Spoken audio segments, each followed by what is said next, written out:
Yes, sir.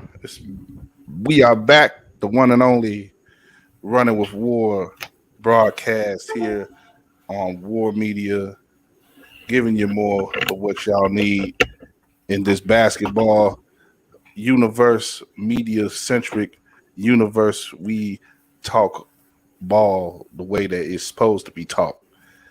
And this is Kyle Means here, your editorial director of War Media.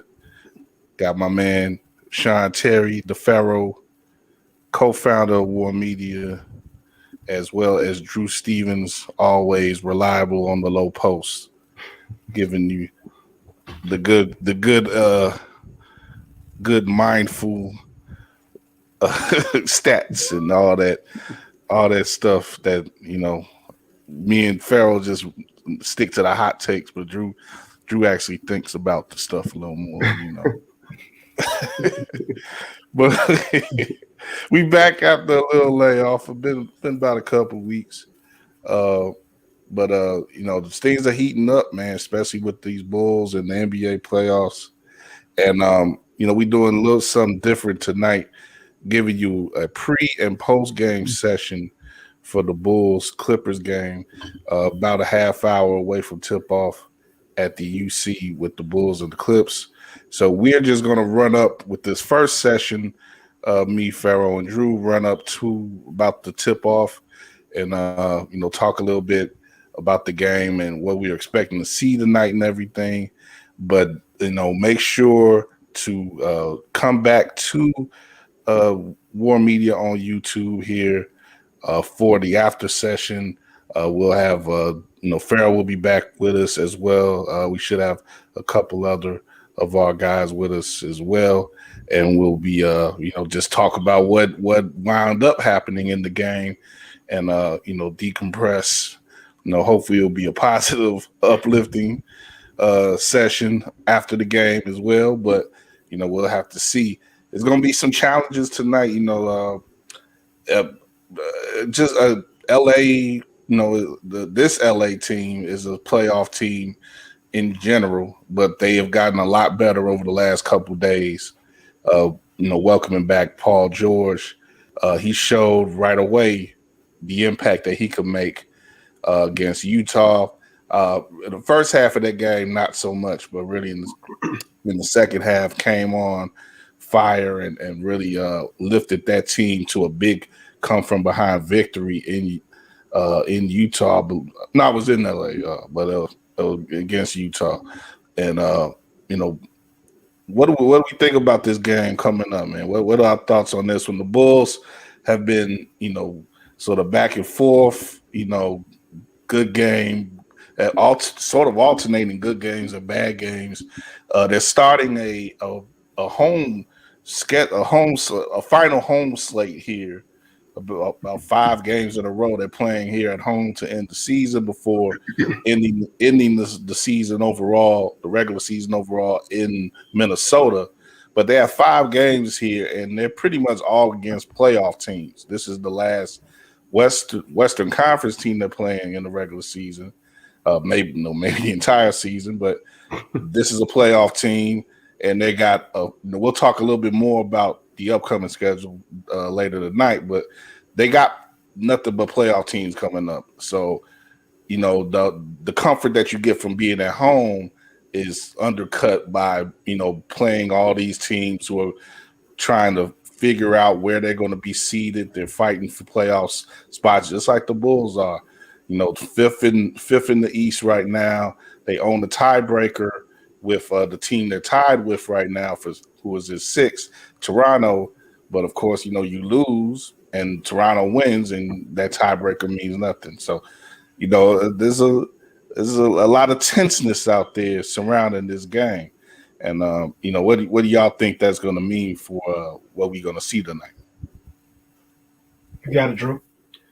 Man, just want to see them come out and give a 4-quarter effort, man. That's kind of one of the things that's been really troubling for them, especially the second half of the season, whether it be them playing well in the first half but not the second half, or just the ebbs and flows of the game. We understand that it's a make or miss league and teams are going to go on their runs, but They don't always punch back after getting hit in the mouth. So you just want to see them be able to come out and just play a consistent brand of basketball. Hopefully establish Vooch in the post early again, like it seems like they've been trying to do the last few games, especially the last game against Washington. They have not won back-to-back games since like March 12th or something like that.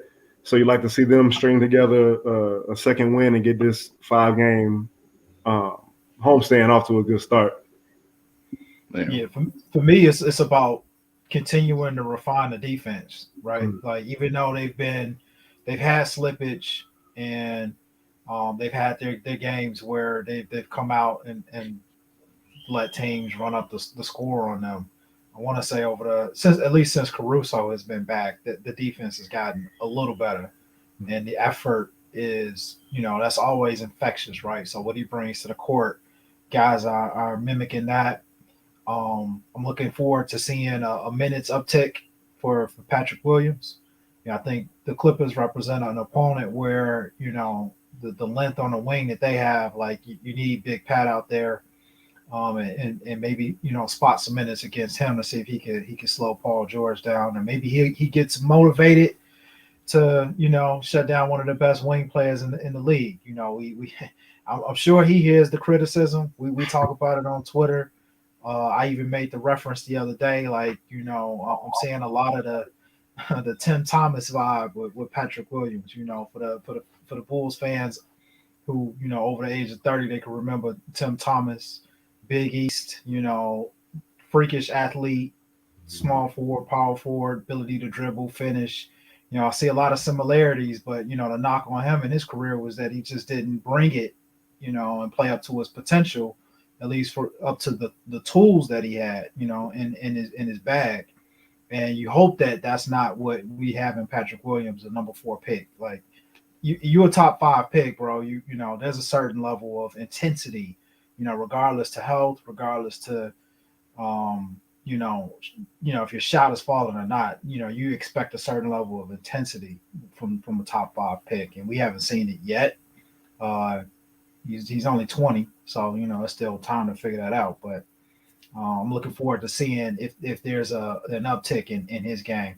Drew, you remember the 3-on-1 I called out the other night in that play in transition where Pat was on the right wing of the court. The Bulls had a 3-on-1, and he wasn't running the wing, wasn't running the lane with authority, and they botched the 3-on-1. And I think right at the whistle, DeMar DeRozan went right over to him and got into him a little bit. And I think from that moment forward, his play improved for the rest of the game. And referencing the Wizards game, that is.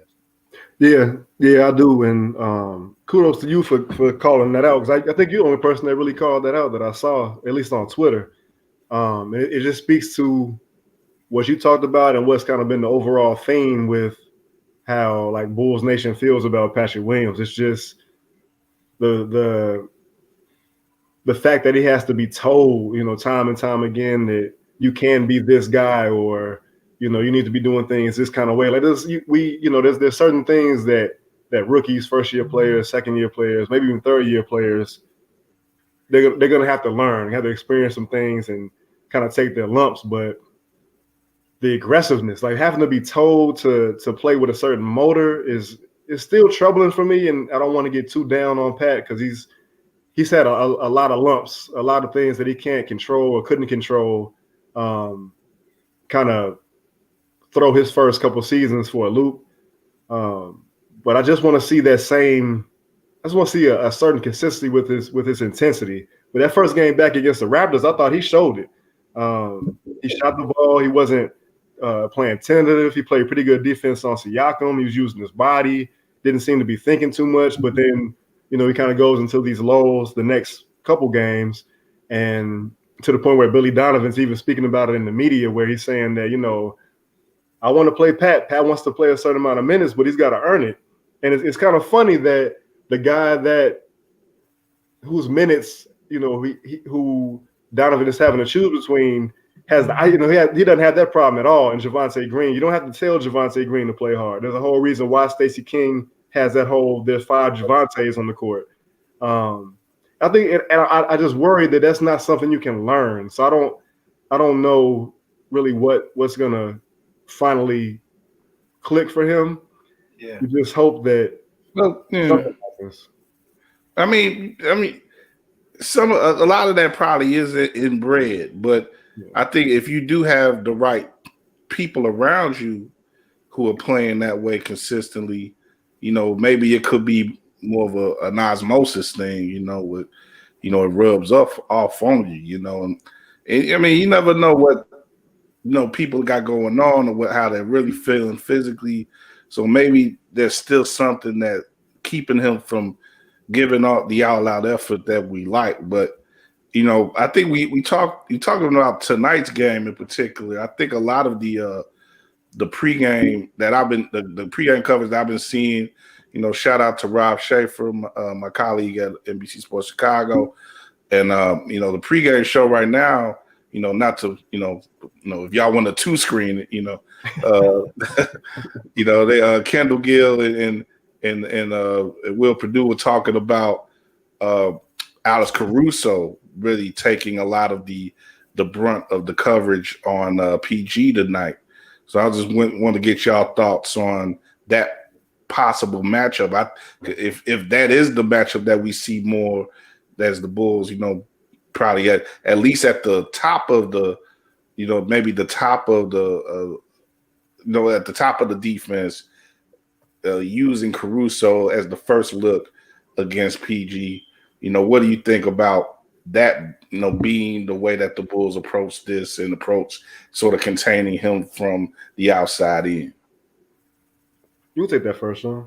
Yeah, I think with a guy like Paul George, you got to throw defense at him in waves, right? Like let AC come out and defend him early. The way that DeMar DeRozan has been looking, you want to try and like reserve as much energy as you can for him to get off offensively, because regardless of what he may be saying and what the rest of the team may be saying in reference to energy levels and all of that, we know that the man has been in the lineup, he's been on the floor, he hits the deck a lot. Like, I worry about attrition with DeMar DeRozan. So if they can alleviate some of that by using Caruso, I wouldn't be shocked if we saw Derrick Jones Jr. get one more crack at some rotational minutes before they finalize what the rotation for the playoffs looks like. And coming back home, could be a good way to do that. You play to the home crowd, and he's a guy who, he's a live wire. He gives you a shot in the arm. So maybe bringing him in to spot some minutes. You got Javonte Green who could potentially spot some minutes. So just throwing waves at Paul George and giving him different looks is hopefully a strategy that they deploy tonight. Yeah, just to piggyback off that, only thing I worry about with Caruso is just Paul George getting him in foul trouble. Yeah.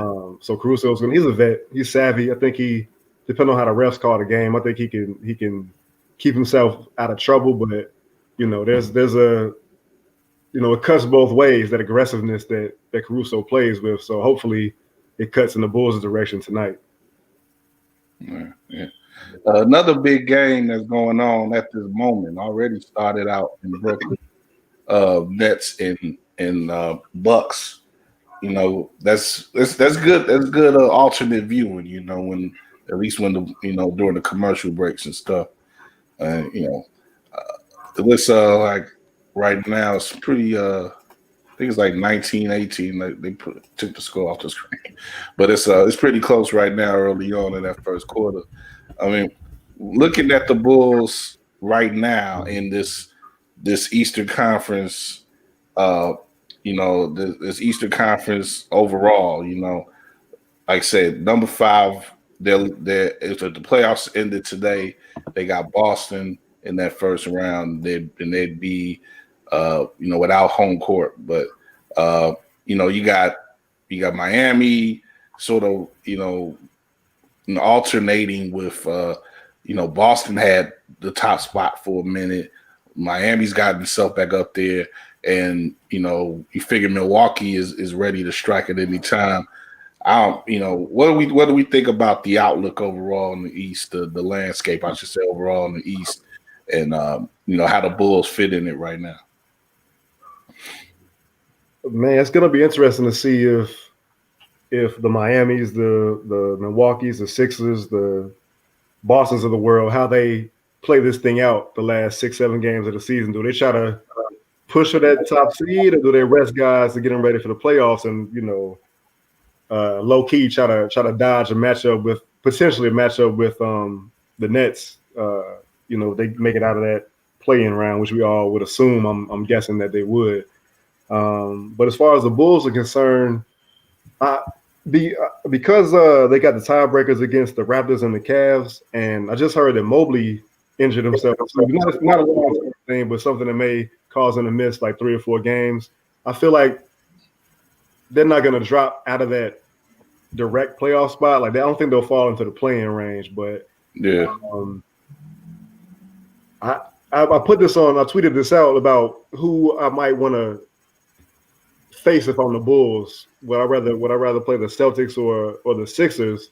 And I don't think it's as clean an answer as people might assume, even with the Robert Williams injury. I think there's arguments to be made on both sides. Yeah. But I almost would feel a little bit better with them facing the Sixers almost than the Celtics. As crazy as it might sound.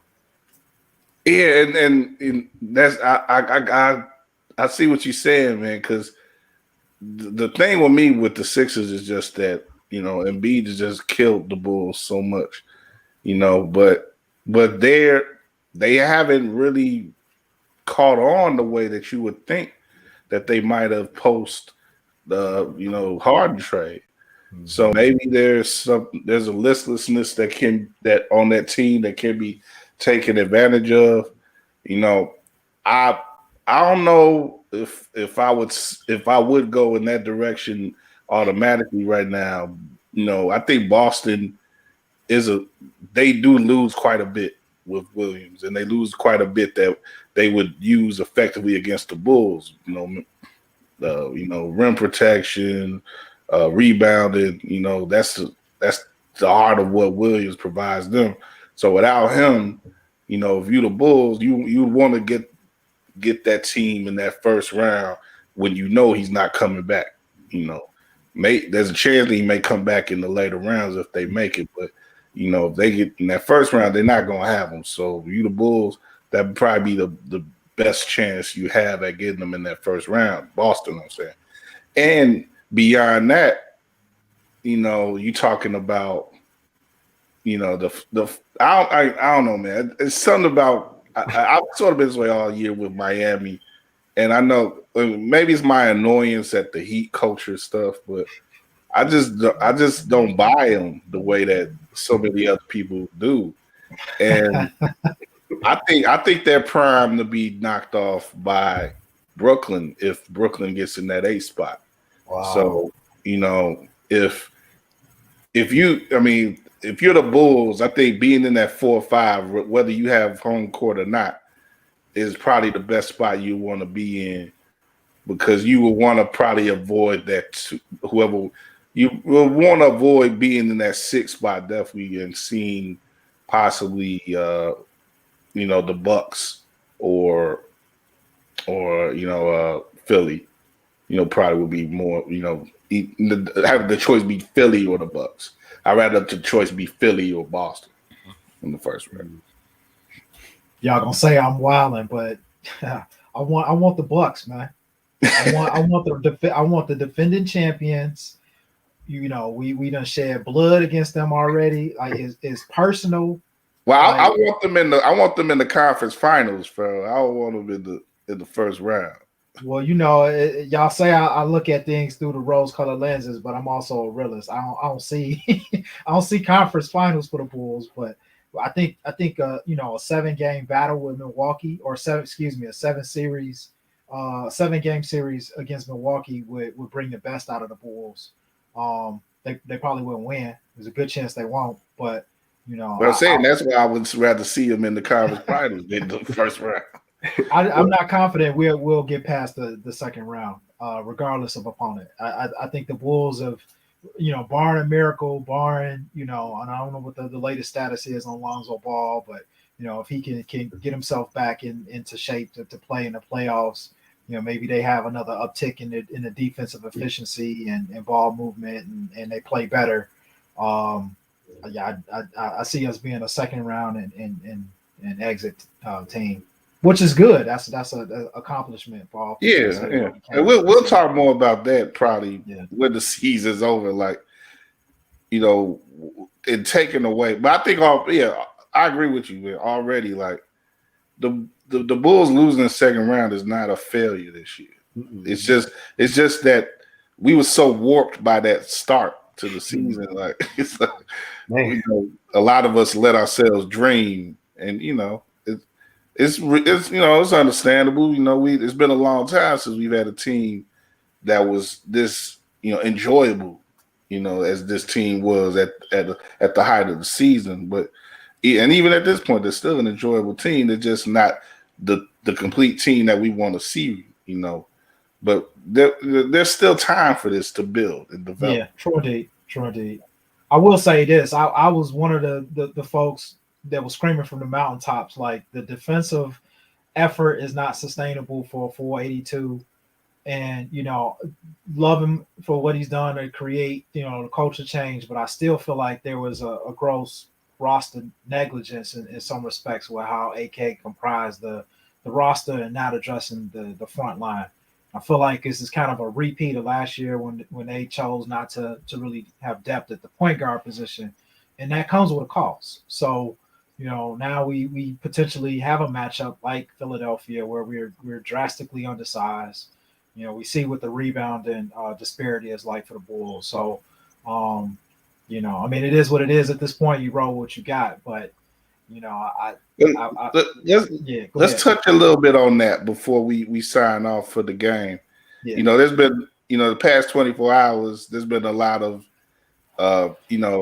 talk of there's been talk about the Bulls projecting going forward about what they need and stuff, and of course most of the talk centers like Farrell said around the front court and boosting something up there, and there's been different like articles and stuff like Casey Johnson again, again shout out to a colleague there. He had a big mailbag post where a lot of people was asking him about stuff like trading Vucevic and targets in the off season and stuff. And then he went on a podcast too, and he wound up being misquoted a couple of times, like about certain things like that he said that the Bulls may do as far as targets in the off season. But some names come up like Christian Wood and AD and a couple others, But Drew, I want you to go in, get your thoughts on this a little bit about what realistically at the moment do you think we could be seeing from the Bulls in this off season in regards to, like say, maybe getting that front court better, maybe getting another star in the front court, or what could it take? Will it take some reorganizing of the roster? Will we have to give up one of our proven commodities, or on the verge of be proven commodities? What do you think about that whole situation? Well, I think everything is gonna start with Zach LaVine and the deal that he gets, and then what can matriculate after that. Because that's going to eat up a lot of the cap. That's the last thing I'm any expert in is the cap gymnastics that they just pulled off this past off season and what they would have to do. And you know what? I'm sorry, I hate to interrupt you, but one thing that did come out today was that the cap will be higher over the next 2 years than expected. So there will be more room under the cap and under the tax limit. So if the Bulls wanted to spend a little more and to the point where they have to incur some penalties, they'll have more space even under those restrictions to spend over the next couple of years. So that's definitely a good thing. Oh, absolutely. After that, though, I think they definitely need to address, like Farrell said, they got to address the front court. They need to get some more shooting. Lonzo Ball, a big part of what's hurt the Bulls since Ball has been gone is not just his defense or his ability to find the right man or make the right pass in the half court, but also just his 3-point shooting. Like taking close to 83 pointers a game and hitting 42% of them. That's a big chunk of offense that's missing. So they got to get some shooters. They need to try to shore up their front line or front court a little bit. If they didn't trade Pat Williams at the trade deadline, I don't think, unless they get some sort of deal that knocks them off their feet, I don't think they look to move him this summer. But they should bring somebody in that can push him, though. I don't think he should just be able to fall right back into a starting position with the team. I'm not a big fan. I don't know what it is, man, and I haven't seen a ton of Christian Wood clips or highlights. I'm just not a big fan of his. Maybe it's because he's in Houston and it just seemed like chaos over there. And he was in Detroit before. I know that's when he kind of made his mark and got his name. But I've never been have not been a Wood fan to this point. Now he can change my mind. He may be better. You know, yeah. I think the thing about him is that he maybe got for a lower price than a lot of the other guys. Yeah, like even in like an AD, for instance, you know, he should be gotten for less than that. And I think he wants from there's been reports that he wants to get out of Houston, of course, not surprisingly. So if you're the Bulls, you may want to take advantage of that. But one thing that I thought of in the last day or so is that the Bulls may have slept on getting Bagley for the low. Because he probably he about to do some things in Detroit, man. Yeah, but you would have. Correct me if I'm wrong. You would have had to trade for him, and I don't know who. Yeah, who the Kings would have. Okay, we'll give you Bagley for whoever. You know what I'm saying? I don't know who they got would have been because they're fairly deep in the guard. Oh yeah, I'm assuming we could have got him for the low. Maybe that wouldn't have been the case, but.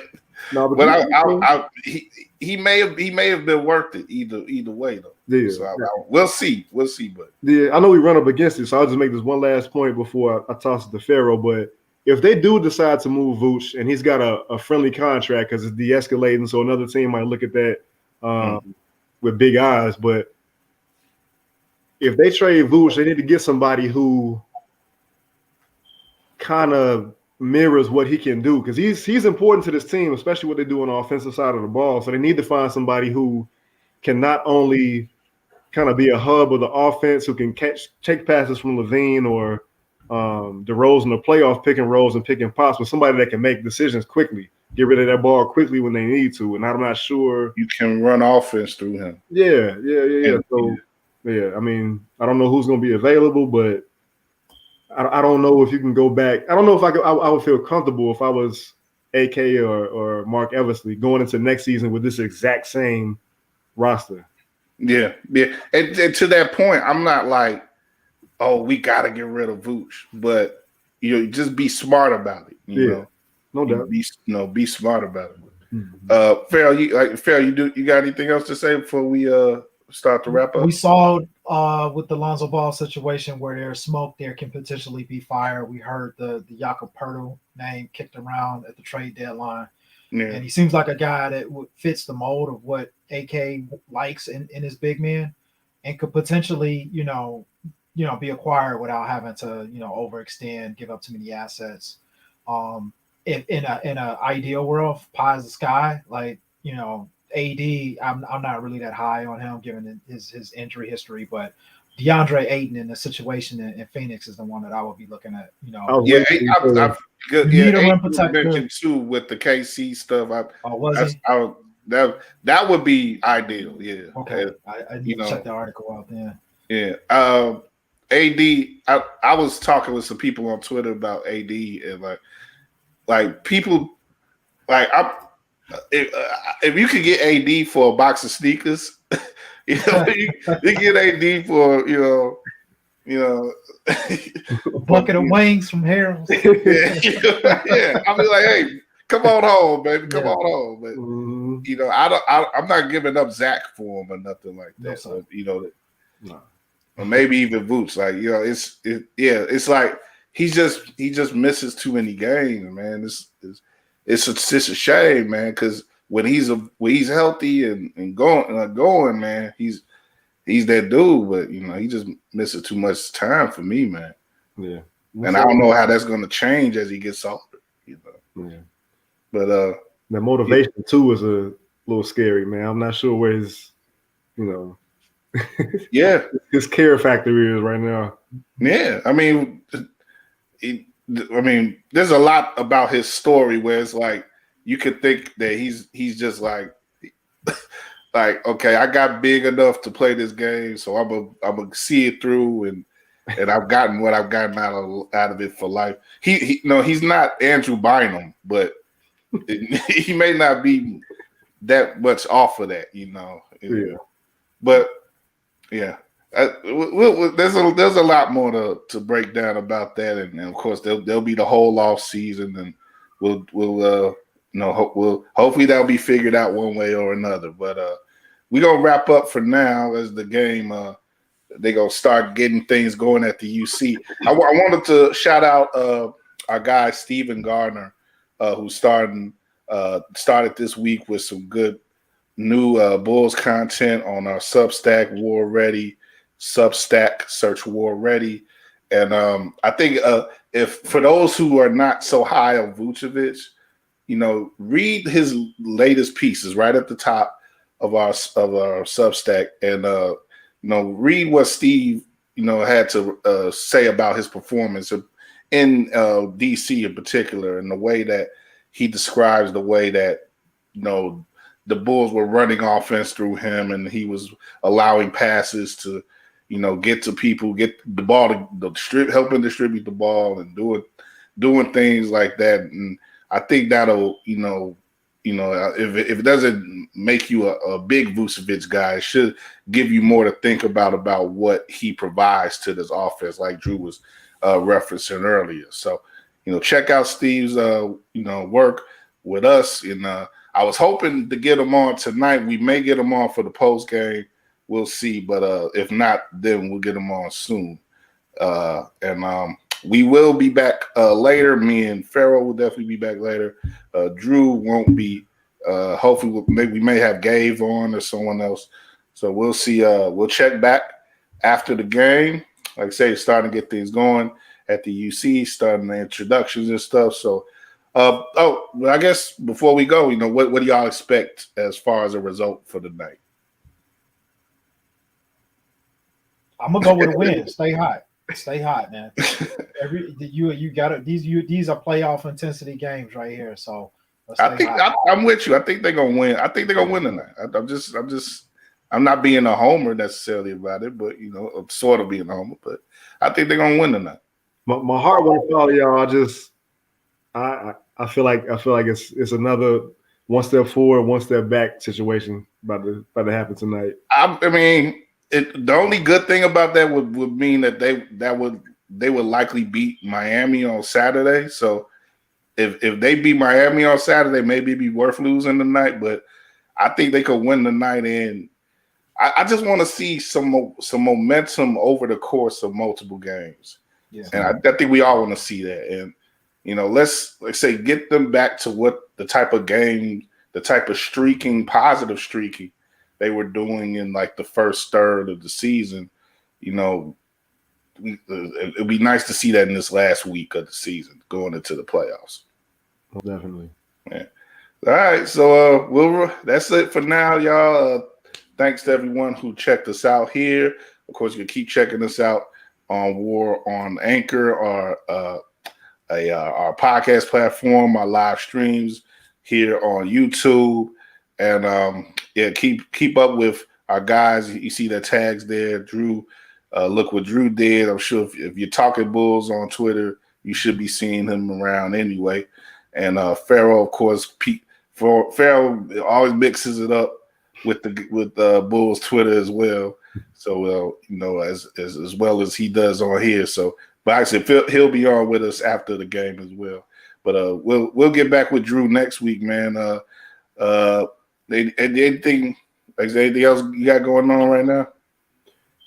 No, man, just kind of haven't been writing as much. Been doing these game recaps for On Tap Sportsnet, which is not like strongest suit, but something I'm trying to get better at. So I'm actually doing a recap for tonight. So check that out. It should be up on the site, later tonight, if not tomorrow. But Yeah, just hit me up on Twitter, man. If nothing else, let's talk Bulls. No doubt, no doubt. Like I said, we'll be back after the game, about soon, pretty much right after it wraps up. And that's it for now. We'll holler at y'all.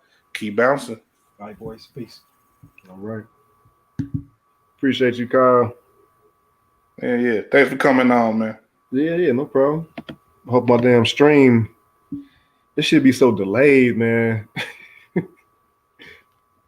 This Stream East site. Oh yeah, it usually worked pretty good for me. I should have. I'm just dogging it because it's not like live, because it's a little bit behind the live feed, and sometimes. Yeah. But see, yeah, right. You notice that when you be on Twitter, that's the thing. Yeah, man. Yeah, but no, I appreciate you. If there's any way I can hop on, I'll try to hop on afterward. But yeah, you free to come on if you can. Okay, but my game recaps is rough for me. I'm slow as hell, so this is like territory. What? Like you having a deadline or what? Not for real, but I try to make it seem like I do. Yeah, because you don't want to keep procrastinating. Yeah, sometimes the editors don't be picked. Like I wrote a recap for the Washington game, but they didn't edit it till the next morning. It is what it is, though. Yeah. I've been telling Steve to get the things in for me by 11 because I start work at 12. Okay. So 11 is a good time, but I haven't even been getting. I haven't even been getting to them before work. So I haven't been putting them up until after I finish with work. So it's a similar thing with me, but. I got it. But sometimes, like if you're in that position, you just throw out a time for a person just to throw out that time, and hopefully they oblige. Yeah. And, and you just want that time available so that if you are available, you can work on it. But tomorrow I'm off. So shit, I'm trying to plan out my day for tomorrow, though I am off. But I don't know. I'll see. All right, Kyle. But if you want that, definitely come back on if you can. Okay, if I can, I will. All right. Yeah, they say link is right there in the Twitter. Yep. All right. All right, man. Appreciate you. Yeah, you too. All right.